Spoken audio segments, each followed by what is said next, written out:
আমার খুব ভয় হয়, বাবা যদি তোমাকে না মেনে নেয় তখন কি হবে?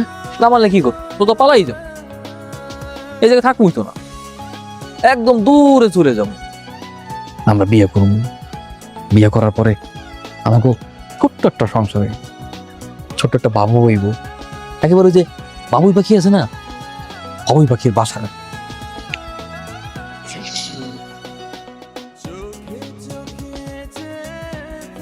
এক লগেই মরি। যদি কাউরে তোমার নিতে হয় মাবু, তুমি প্রয়োজন আমার নিয়ে নিও, আর আমি আমার তিসার মরণ কোনোদিন সহ্য করতে পারবো। তুমি বলছো আমাকে? জীবনের চাইতে বেশি।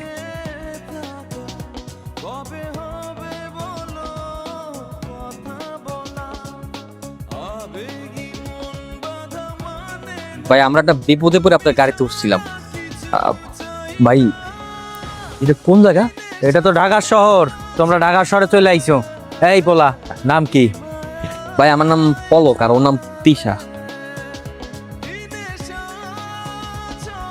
বাড়ি কই?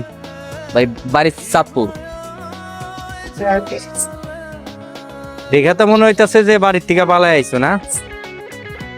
না না ভাই, পালাই আসবো কেন ভাই, এমনি আইছি আর কি। মিথ্যা কথা বলার কি দরকার? ভাই আসলে আমরা পালায় আসছি। ব্যাপার না, এরকম কত ঘটনা আমার চোখের সামনে ঘটছে। কত পোলা পাইন বাড়ির থেকে পালাই আইছে, আর নিজের সাক্ষী থাকা কত পোলা মায়ের আমি বিয়া দিয়া দিলাম। ভাই এখানে কোনো থাকার ব্যবস্থা হবে? মানে কোনো বাসা ভাড়া দেওয়া যাবে আমাদের? এই যে তুমি একদম ঠিক জায়গায় চলে আসতো, এই রিয়াজ থাকতে কোনো রকম সমস্যা হইব না। চলো আমি এখনই বাড়ি দেখাই দিতেছি, আসো, ব্যবস্থা করে দিতেছি, আসো। তারপরও কেমন যেন একটা স্বস্তির নিঃশ্বাস পাই, হয়তো ভালোবাসা মানুষের সাথে আছি বলে।